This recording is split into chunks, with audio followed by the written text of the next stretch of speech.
नीतीश जी ये सारी बातें केवल राष्ट्रीय जनता दल और कांग्रेस को डराने के लिए बोलते हैं। उनको डराते हैं कि अगर तुम लोग ज्यादा गड़बड़ करोगे, हमको अगर प्रधानमंत्री पद का उम्मीदवार घोषित नहीं करोगे, मैं बीजेपी के साथ भी जा सकता हूँ। लेकिन नीतीश कुमार में बचा क्या? उनके पास कोई वोट तो बचा नहीं कि वो वोट हमको दिलवा सके। और जैसे 2014 में नीतीश जी को 2 पर आउट किए थे, इस बार उनको 0 पर आउट करने का काम करें। सब पुरनका चीज बा। आज जब तक 7 मिनट तक ठीके काम कर रहे थे, तो आजकल बेचारा को तो हटा दिया। हमको तो तकलीफे हुआ कि डिप्टी सीएम नहीं बना रहा था, लेकिन फिर भी अब आजकल रोज बोलते रहते हैं, कुछ बोलते रहते हैं। छोड़िए, हमको कुछ नहीं कहना है। अब खूब छपता है उसका, खूब छपाओ। अब हम लोग साथ में काम कर रहे हैं, बच्चे हम लोग का साथ ये सब कुछ है। अब क्या बात करते हैं? उस सब का भी बयान देखते कि नहीं, हम लोग अलाउ नहीं करेंगे। अरे पूरा मांग रहा है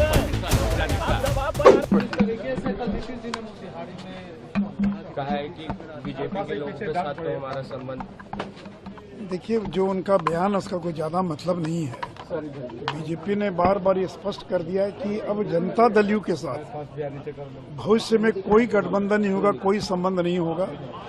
नीतीश जी ये सारी बातें केवल राष्ट्रीय जनता दल और कांग्रेस को डराने के लिए बोलते हैं। उनको डराते हैं कि अगर तुम लोग ज्यादा गड़बड़ करोगे, हमको अगर प्रधानमंत्री पद का उम्मीदवार घोषित नहीं करोगे, मैं बीजेपी के साथ भी जा सकता हूँ। ये बीजेपी को नहीं डरा रहे, बल्कि ये राजद और कांग्रेस को डराते हैं। तो रह रहकर वो इस प्रकार का बयान देकर राजद और कांग्रेस को भ्रमित करने का प्रयास करते हैं। बीजेपी को कोई भ्रम नहीं है, हमको नीतीश कुमार की आवश्यकता भी नहीं है। क्योंकि अब नीतीश कुमार में बचा क्या है? उनके पास कोई वोट तो बचा नहीं कि वो वोट हमको दिलवा सके। और देखिए, गठबंधन होता है जिसमें ताकत होती है। तो जब नीतीश कुमार के पास कोई वोट नहीं बचा और पिछले विधानसभा चुनाव में 44 सीटों पर सिमट गए, तो उनके साथ हम क्यों समझौता करेंगे? समझौता तो ताकतवर से किया जाता है। बिहार में 3 बाई इलेक्शन हुआ, 2 में बुरी तरह से हार गए और 1 बाई इलेक्शन में बीजेपी को 60,000 वोट है। पिछले 1 साल में आरसीपी सिंह छोड़कर चले गए, जीतन राम मांझी छोड़कर चले गए, उपेंद्र कुशवाहा छोड़कर चले गए, 1 दर्जन जदयू के बड़े नेता छोड़कर चले गए जदयू और बीजेपी में शामिल हो गए। तो बीजेपी की ताकत बढ़ रही है। हम अपने चिराग पासवान, उपेंद्र कुशवाहा ऐसे सहयोगियों के बलबूते हम लोकसभा का चुनाव लड़ेंगे। और जैसे 2014 में नीतीश जी को 2 पर आउट किए थे, इस बार उनको 0 पर आउट करने का काम करें।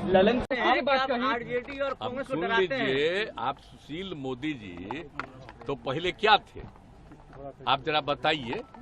आप भूल गए सुशील मोदी जी का? आप लोगों को तो पहले न बता दिए हैं। वो कब थे यहाँ, बोलिए? इसके पिताजी वो बने यहाँ के पटना यूनिवर्सिटी के चेयरमैन, और उनको बना दिया जनरल सेक्रेटरी। कौन थे? हम कहाँ थे? इंजीनियरिंग कॉलेज में थे। उसका 500 वोट, हम इन सब लोगों को जो वोट किए, हमारे यहाँ से भी कोई कैंडिडेट था, 500 में 450 इन्हीं लोगों को दिलवाए हम लोग, और उसी में सब जीत करके आए। तो सब पुरनका चीज बा। आज जब तक 7 मिनट तक ठीके काम कर रहे थे, तो आजकल बेचारा को तो हटा दिया। हमको तो तकलीफे हुआ कि डिप्टी सीएम नहीं बना रहा था, लेकिन फिर भी अब आजकल रोज बोलते रहते हैं, कुछ बोलते रहते हैं। छोड़िए, हमको कुछ नहीं कहना है। खूब छपता है उनका, खूब छपाओ। लेकिन हमको अब कोई मतलब नहीं है। हम आपको नमन करते, सुन लीजिए, हमको कुछ नहीं। अब हम लोग साथ में काम कर रहे हैं, बच्चे हम लोग का साथ ये सब कुछ है। अब क्या बात करते हैं? हम तो खाली याद कराते हैं कि पहले से कितना बिहार के हित में काम किया गया, सब याद रखिए। इसके अलावे और कुछ नहीं। हम कहे के लिए कहीं किसी को कह रहे हैं हम आपके साथ, उस सब का भी बयान देखते कि नहीं, हम लोग अलाउ नहीं करेंगे। अरे पूरा मांग रहा है परमिशन जाने का। तो देख लीजिए।